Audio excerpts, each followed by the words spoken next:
Hello and welcome to the world's best SQL course. By the end of this course, you will be an expert in SQL. No previous experience is needed. All it takes is just 1 hour per day for 15 days, and my promise, by the end of these 15 days, you will be an expert in SQL. And this can, of course, completely change your career. Hi, my name is Nikolai. I'm a senior BI consultant, best-selling and top-rated instructor on data analytics and data science, teaching in over 170 countries all around the world. And my mission with this course to make you an expert in SQL. And this can completely change your career. As a student of this course, you will get access to 14 hours step-by-step video tutorials, as well as an incredible amount of real-life challenges. For that, we are going to set up 2 different databases locally in your machine so that you can work on everything yourself hands-on. That's what's actually going to make you an expert. On your 15 days journey, we are going to cover every single important aspect of SQL, starting all the way from the basics, your first lines of code, going then to group by clauses, functions, joining tables, and after you've passed the intermediate level, you're also going to learn about managing tables and databases, using data definition and data manipulation statements. After that, you are going to step things up even more, and you're also learning about all the real pro topics like window functions, grouping sets, stored procedures, rollbacks, user managements, working with indexes, and much more. But of course, everything will be step by step with simple and clear explanations so that you can work on everything step by step and hands-on. And the most important thing is that this course is designed for everyone. Whether you've worked with data and databases before, or you are a complete beginner and have absolutely no idea where to start. This is the most comprehensive course you can find on this topic, and after you've completed that course, my promise, you will be an expert in SQL. Of course, at the end, you will also get your certificate of completion to show your skills to other people and potential new employers. And if you should ever get stuck in the course, I'm always there to help you out. This course comes with a no questions asked 30 days money back guarantee if you should not be 100% satisfied. So I'd love to start this journey together with you, and for that, click on the Enroll Now button, and I'm happy to see you inside the course. Let's start with the question, why should we even bother learning SQL? And to understand the importance of that, we first want to answer the question, what actually is SQL and what do we use it for? So, very quickly, SQL is just short for Structured Query Language. This means that SQL is the language we use to interact with a database. That means, for example, that we get data out of the database, and we can, for example, also update or write data into the database. So let's have a look at how this works in practice. We all know that data is super important in all companies, and oftentimes this is the most common scenario. Data is stored in a structured form, and for that we need to have databases. This means that in a database we have a set of tables. So a table in a database is just a structured form of data. This means that in a table we have columns and rows. So this is what we mean with structured data. And now, if we want to interact with this database, as we have mentioned, we want to use SQL for that, to, for example, get the data out of this database. But also, as we've mentioned, we can use SQL to analyze the data. This can, for example, mean that we join it with different tables. We'll learn later on what that means. We can aggregate the data, make some calculations, and with that get more insights out of our data. But of course, we can also write data back into the database and update existing data. So this is super important because a database is oftentimes behind many IT systems. And on top of that, we can also connect a database with different other applications. For example, Power BI, Tableau, or many other applications. So now that we have understood what actually SQL is and what we are using it for, let's come back to our initial question of why should we even learn now SQL? So we've learned data is everywhere and oftentimes it is stored in databases. And now my opinion and my statement that I'm super convinced of, that SQL is maybe the most important skill in a broad range of professions. And this is especially true if you want to become a data analyst, data scientist, business analyst, and even more professions that are not so specialized in working with data. So you can benefit from the knowledge and the skill in SQL in a broad range of professions. And in many, if you are working with data, it is, in my opinion, even the most important skill. And luckily, on top of that, it is also very easy and intuitive to learn. So this is a great combination because it's super important, super beneficial, but luckily it is not very complicated and it is very easy and intuitive to learn. And with that, mastering SQL is a great career booster, and this is why I recommend SQL the number one thing to learn if you are planning to become a data analyst, data scientist, or just in general want to advance your career and use this to do that. So with that in mind, and hopefully it was a good motivation for you, we now want to dive a little bit deeper and understand what is a database. So we now want to dive deeper, and after that we immediately want to get hands-on and start learning SQL.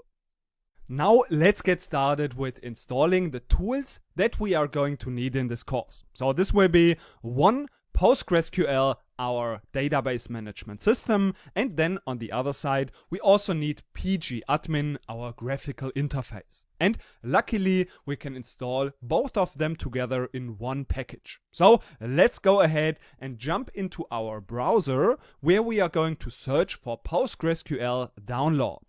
Then the first link, that is not an ad of course, should be PostgreSQL downloads. So this is the link that we are going to use, and in here we can now choose our operating system first. So this video is now of course for Windows. If you are on a Mac operating system, then you should of course just use the Mac video. In our case, we are therefore just going to select Windows, and in here we can now go ahead and download the installer. This will just make it a bit easier for us to install both of these tools together. So that's why we just click here on download, and in here again we can now just choose the PostgreSQL version for our operating system. So since I assume that you will probably also be on a 64-bit version, most of the Windows systems nowadays are 64-bit, that's why we are going to select this top link in here. And note that of course this version can be different in your case if there's a newer version available, but you can just go ahead and download your latest version. And if you should have some problems, then you can also try a lower version. But usually you shouldn't have any problems if you just go ahead with the latest version that is available for you. So in my case it's 14, and that's why I will just click here on this link, and this will now download this installation file. So once this has been downloaded, we can just navigate to the folder and open up this installation file, and this should now open up the installation wizard. So in here we can just start the installation by clicking on next. The directory where this will be installed we can just leave at the default, click on next, and for all of the components that are here checked we can also just leave them at the default. As I've mentioned, we can install PostgreSQL together with pgadmin in one package, and those other two we don't really need, but but anyways, we can just leave them at the default. So once we have all of them checked, so we don't need to change anything in here, we can click on next. Also, the directory for the data storage we can leave at the default and just click on next. Afterwards, we have to set up a password for the database super user. So the username will be Postgres. And in here, this is not really a security issue, and that's why I recommend to just use a very simple password. So this is very important that you remember this password. So that's why I encourage you to use a very simple password and also to write it somewhere down. So I will just use the very simple password called password. And again, this is not a security issue because you are just installing this locally on your machine. And anyways, we are not using any sensitive data. So that's why I just use the password called password and I click on next. Afterwards, you have to select the port number, and also in here you don't need to change anything, just use the default setting in here. So in my case, this is probably the case also in your situation. It is 5432, but even if you have a different number, don't worry, just use the default number that you see. So I'm just going to click again on next, and also the locale we can just leave at the default settings. And afterwards we just click again on next, and then the installation will be started. This installation might take a couple of minutes, but then afterwards it should be completed. And now we just need to uncheck this box. And now once we have unchecked this box, we can click on finish, and we have successfully installed pgadmin together with PostgreSQL. Now, if we want to start up pgadmin, we can do this by just going to the Windows search, and in here we can just enter pgadmin. So this is what we are going to select.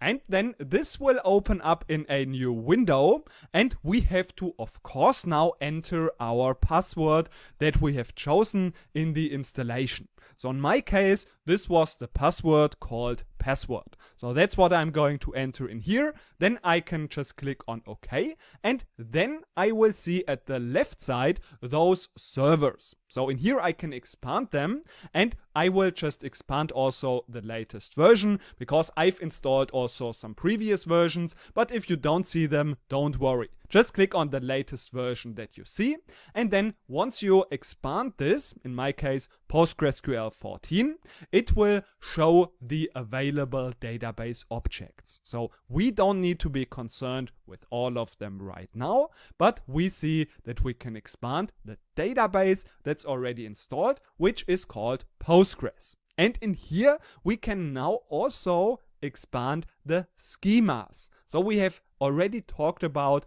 the fact that we have schemas in our database that we use to organize our tables and other database objects. So they are basically like folders. And the public schema is the default schema that is usually available always in the beginning. So this is all that we need to know. And now we, of course, want to also set up our database that we are going to work with. So that's why we want to set up this database in the next lecture and then get to know SQL and also get a quick overview of pgadmin. So that's what we are going to do in the next lecture.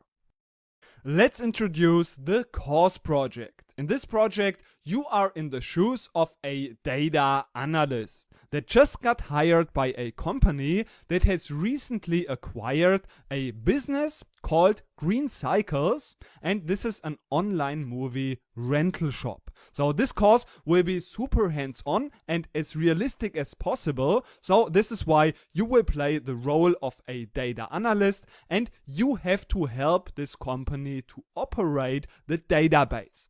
This means that you have to write queries and help the company to succeed, because this data in this database that we are going to work with is super important for the success of the company, and this is why your job is to work on this database, work on these tables, write queries, analyze the data, and basically help the company to succeed with this new business. This is why you need to gain insights and help the company to solve problems. And of course, step by step, your skills should also progress and get more and more advanced. So the database that you are going to work on is this database with many different tables. So you see that it's fairly complex, which helps you to get a real-life scenario and learn SQL for real-life scenarios as well. So step by step, your skills in this course should advance,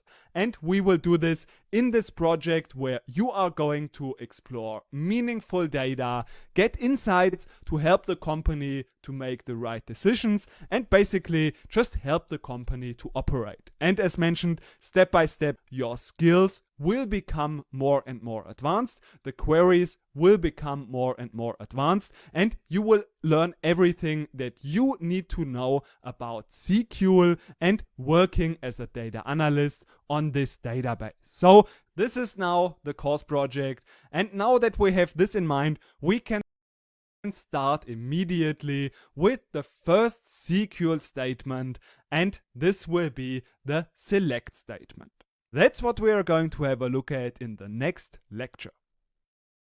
This is now your second day at your new job at the company Green Cycles as a data analyst. And this day starts normally with you walking into the office, but there at your desk already the marketing manager is waiting for you, and he doesn't look very happy. This is because yesterday we remember that we have used this command, select distinct amount from payment, to get the list of all of the different payment amounts. And if we scroll down, we find that there's one entry with an amount of 0. And this is why the marketing manager is now so concerned, and this is why he is asking you about a list of all of the payments with an amount of 0. And this is, of course, what we want to help him with, and that's why we today want to learn about filtering our data. This is where we want to introduce the where clause. So let's jump into first quickly the very short theory, and then we want to solve this problem for the marketing manager. So the where clause is the clause that we use to filter our data output. It's very simple.